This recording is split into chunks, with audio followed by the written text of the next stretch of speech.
I've never been to a Finnish sauna, okay? So before anyone comes at me with these comments being like, girl, what do you know? I don't know much, okay? The first time I went to a sauna was like a month ago. I'm originally from Australia and saunas aren't really a thing there that I know of. Like I had never been to a sauna in Australia. I think maybe some people are going to saunas, but like it's hot enough there. So I figure not many people are. But yeah, like I said, my first experience in a sauna was about a month ago in Germany, where I am now.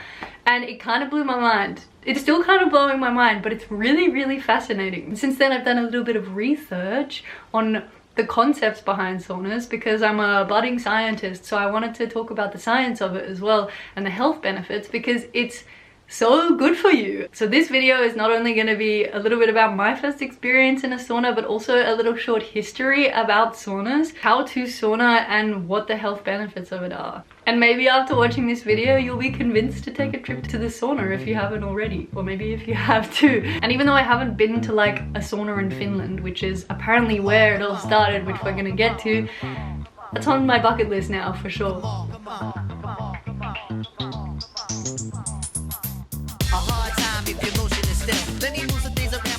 Hi, my name is Kay Robson and I make videos here on YouTube just for fun. If you're not subscribed already, please feel free to, and if you are, hello and welcome back. So I moved to Germany about a year ago now, and if you want to hear more about that, I'll link it somewhere up here. But since moving to Germany about a year ago, I have been confronting culture shock after culture shock and experiencing the way that people in Germany and in Europe in general, how people do things here. And speaking of cultural shocks, one of the biggest cultural shocks about living overseas has been the language barrier. The fact that I have to live and operate in a completely different language to the one I did at home.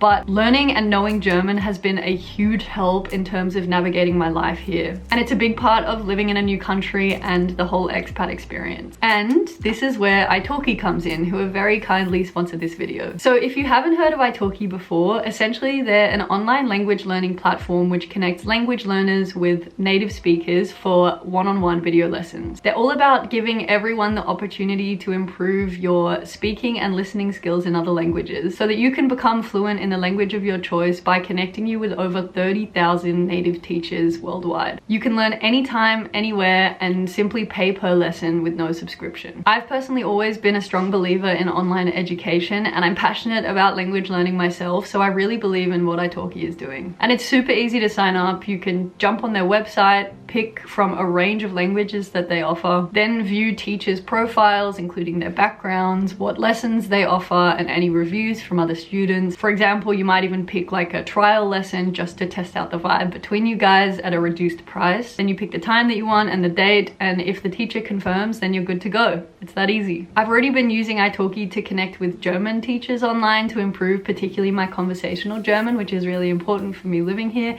and it's already been really helping to build up my confidence and improve my language skills. Aber in Europa, das ist so ein ganzes Ding, und dieses Sauna- und Spa-Kultur in Deutschland finde ich ja einfach sehr interessant. Okay, da gibt es tatsächlich viel Wissenschaft dazu. Ich habe mich damit noch nie auseinandergesetzt. And italki has been kind enough to provide my viewers with a discount. Simply click the link in the video description below to start your language learning journey. So if you buy $10, you will get $5 for free using my exclusive discount code KATE. And discounts are only available for the first 50 users, so make sure you get in quick. But yeah, that's all from Kate from the future. Thank you again to italki for sponsoring this video, and let's get back to saunas.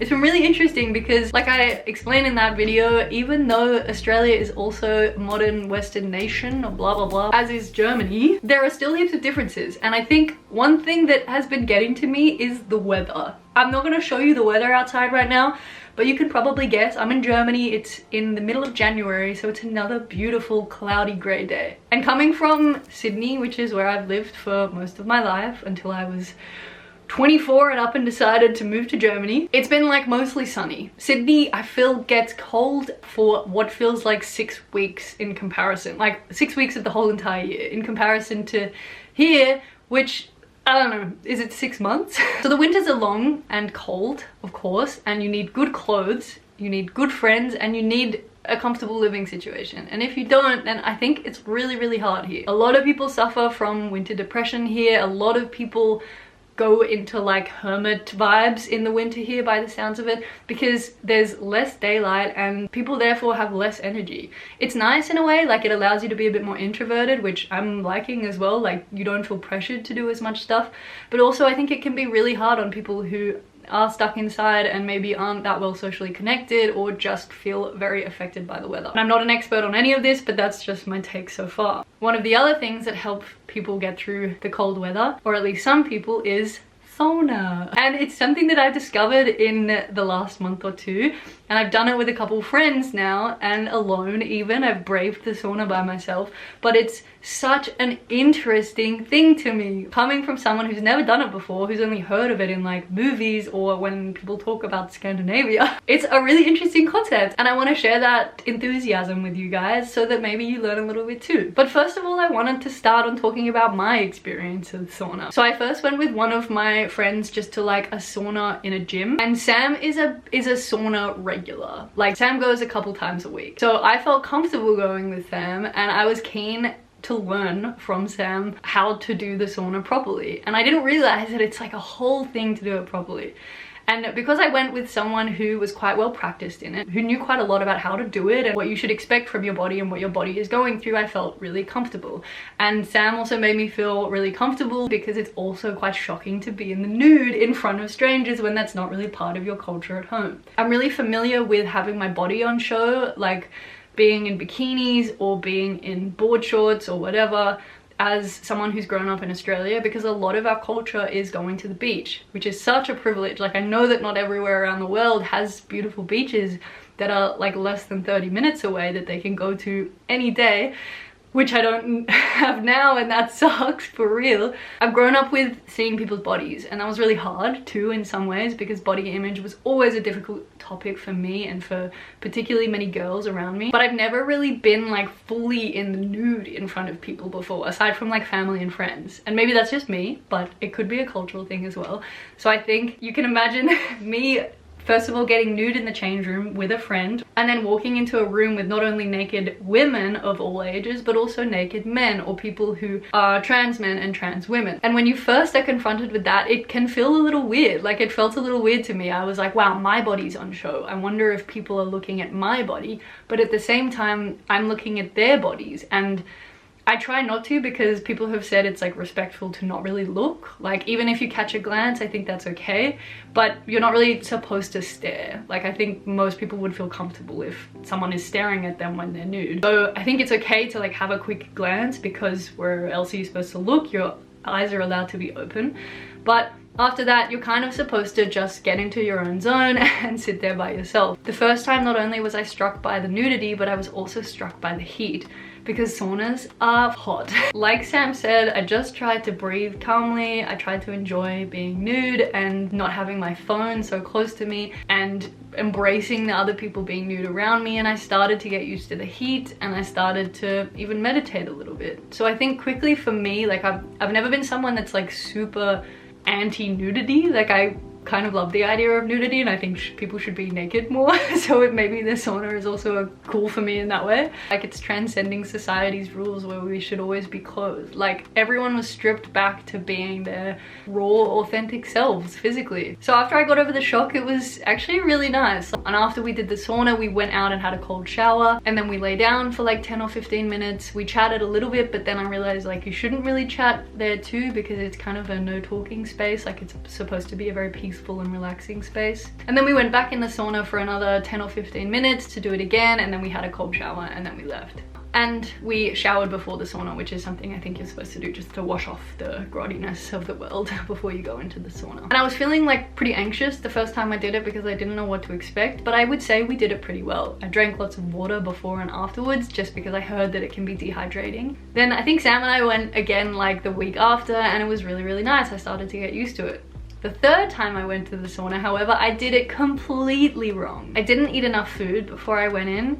I didn't drink enough water before I went in, and I went in an Aufguss, which I think is translated to, the internet is saying infusion or pouring. In sauna culture, Aufguss specifically refers to a ritual when water mixed with essential oils is poured over hot stones to create steam, enhancing the sauna experience with heat and aromatherapy. So we went into an Aufguss, and the Aufguss was like really hot. It was maybe like 90 degrees or something, and it was a herbal one too, so they poured water over the hot stones that were in the middle of the sauna, and then they like fanned us. The humidity that's created, I think it brings up the room to like 100% humidity. Maybe it's only like, yeah, something like that. Don't quote me there, but it increases the humidity of the room while it's getting super hot, so you're sweating profusely in an Aufguss. I remember like trying to stay calm, and I actually quite enjoyed it. Like I liked the challenge of the heat. And then we went outside and chilled and sat in like a cold pool, which was really nice. We went into a different peeling sauna. I think we did like 3 or 4 saunas altogether. The only problem was I didn't drink enough water. I think I had like 1 big glass of Leitungswasser, so tap water. Maybe I just didn't lie down enough because I'm still acclimatizing to it. Like my body's still getting used to sauna, so I just took it a bit too far. And then when I got home that night, I realized how hungry I was and how thirsty I was. So I think I got home at like 9 p.m. and I snacked so much and I drank so much water, and I really struggled to not only get to sleep but fall back asleep after I had woken up at like 3 a.m. I think I got out of bed at 3 a.m. as well and snacked some more and drank some more water,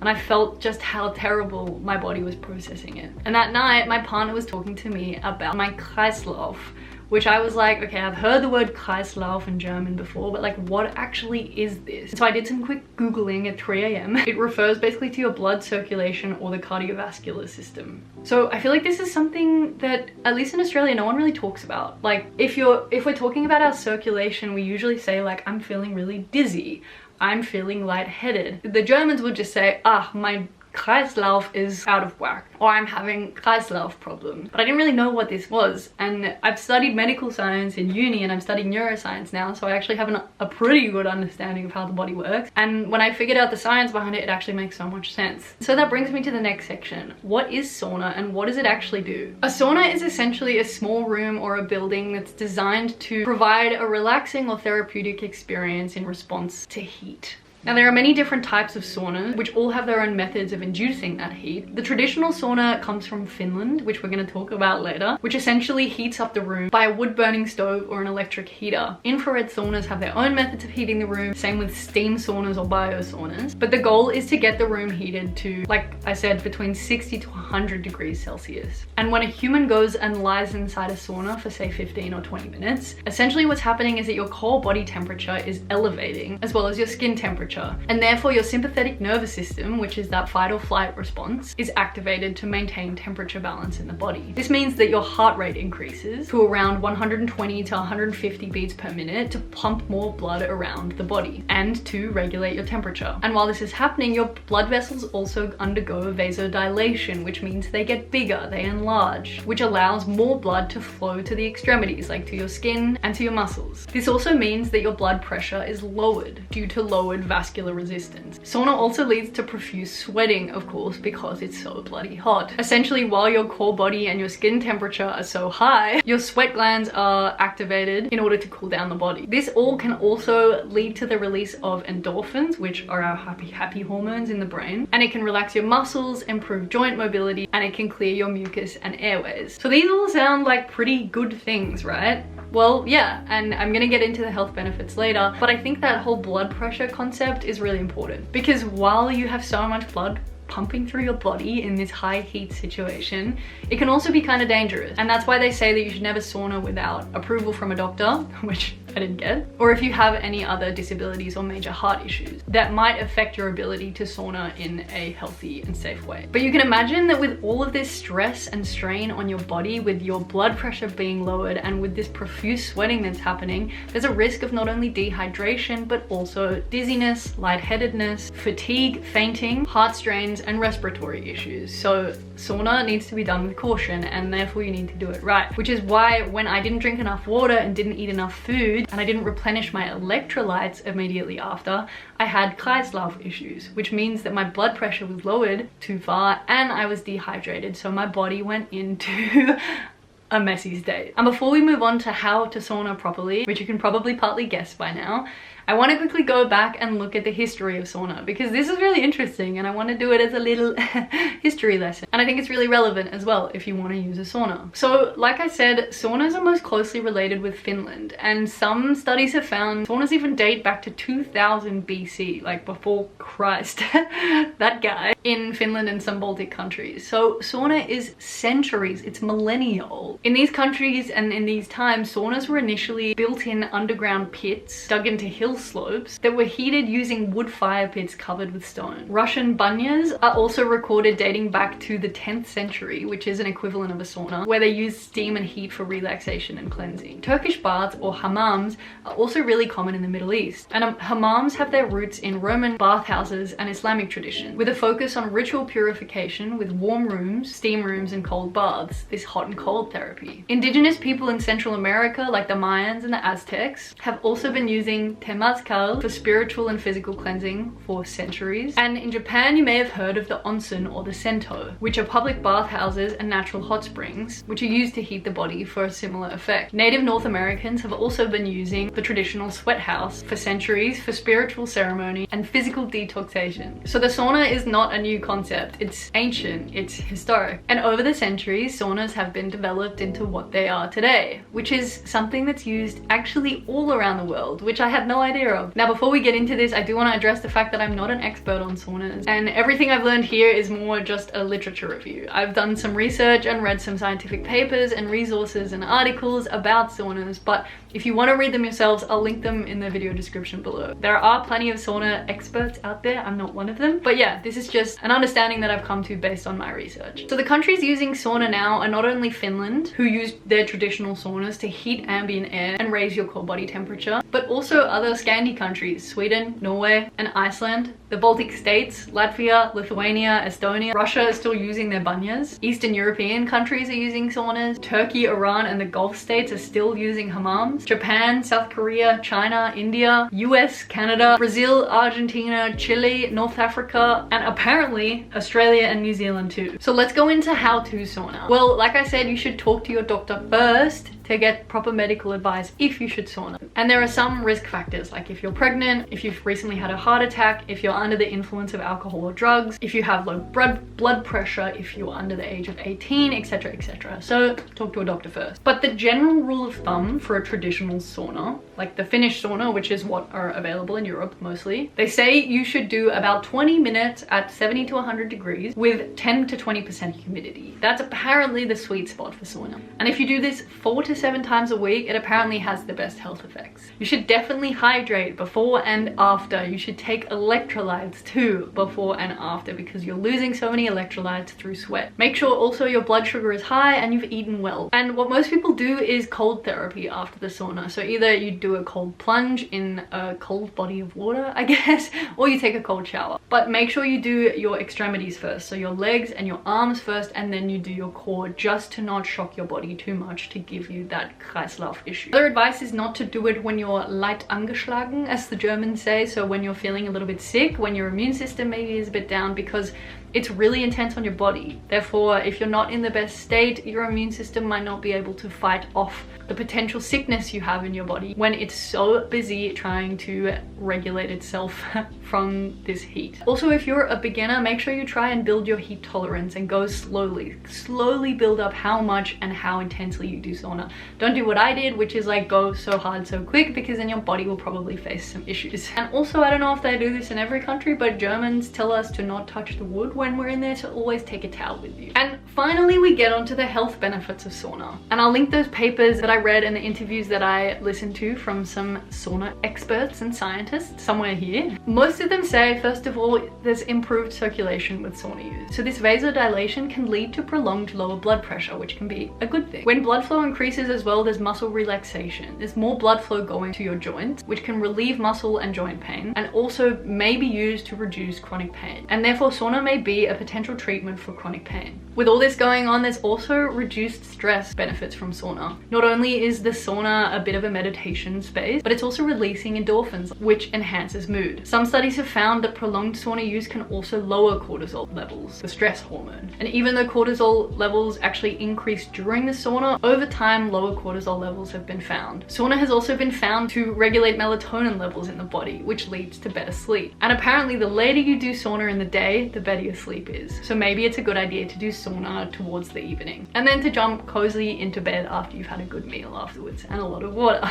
Studies have also shown that the stress on your body that sauna puts you through is actually equivalent to moderate intensity exercise. And we all know how good exercise is for the body. And not only that, but a big one is that sauna use improves your immune system. So studies have found that there is increased white blood cell production during sauna use because an increase in core temperature triggers that. Also, something called heat shock proteins are said to be released during sauna use due to the heat stress. And these are designed to repair cellular damage and to reduce cellular stress on the body by heat. As a neuroscience student, what I find really interesting as well is the link between sauna and the brain. So one study found that sauna use 4 to 7 times a week actually was linked to lower dementia and Alzheimer's rates. Some studies have found also a link between sauna use and lowered depression risk, which may be due to elevated dopamine and serotonin and endorphins and lowered cortisol. This increased blood flow also increases blood flow to the brain, and this supports cognitive function and provides one with a sense of mental clarity, which maybe is why you also feel mentally pretty clear and relaxed after the sauna. And there's a range of health effects that I haven't even touched on, and still so many studies that haven't been conducted on sauna use and how it affects the body long term. But all of this leads to the fact that sauna has been found to reduce all-cause mortality by 40%. So your risk of dying from illnesses prematurely by 40%. And it reduces the risk of death by cardiovascular disease by 50%. So sauna is so good for the body. Although we have these findings, like I said, there is still limited research of sauna and its link to health. And there are some confounding factors and limitations with these studies, of course, but these results are really promising so far. And it would be great if future studies looked into this more so we can better understand the link between sauna and better health. Yeah, but really, like that's so much. Like, those are just the facts that I've spat at you, but seriously, like, they're all real life effects, and people who are using the sauna 4 to 7 times a week kind of know what's up. Like, they're probably healthier, happier, and gonna live longer. And yeah, I don't know if I can do 4 times a week, like that's a commitment for sure, but at least a couple times a week I'm gonna try, and maybe we'll get to 4 times eventually. The cool thing in Germany is that a lot of the gyms have saunas, so after you do a workout you can just pop into the sauna, which is a lot of people do. After a workout they'll do a quick 15 minutes in the sauna or 20 minutes in the sauna, and that already has a positive effect on your body, like we learned. So if you're not already including the sauna into your weekly routine and you're interested in trying it out, maybe this is your sign to. And if you're living in a country like Australia as well, which is known for being pretty hot, maybe one day if you end up in Europe or a country that's more famous for their sauna or onsen or temazkal or hammam, maybe you should chuck it a visit. Yeah, and otherwise I would love for you guys to comment down in the comment section your experiences of sauna, what you guys know about it, or if you have any sauna suggestions for me. Also, like this video if you think I should do another sauna video, like interviewing a sauna expert, because there are some out there. I found a Finnish lady who looks really cool, who's like a doctoral researcher in the spiritual traditions and history of sauna in Finland. Cool. Or like this video if you enjoyed it or found it useful or helpful at all. Whoever you are, thank you so much for watching this video until the end if you have. And yeah, let me know what video I should do next about living in Germany or living overseas and the weird and wacky adventures that come with that. Yeah, thanks so much for watching. Hope you have a great rest of the day, great rest of the week, and I'll catch you at the next one. Cheers! So girls, move it around. If you see your main dog, get the brother a pound and just come on, just breathe, stop, for real, and give it what you got, just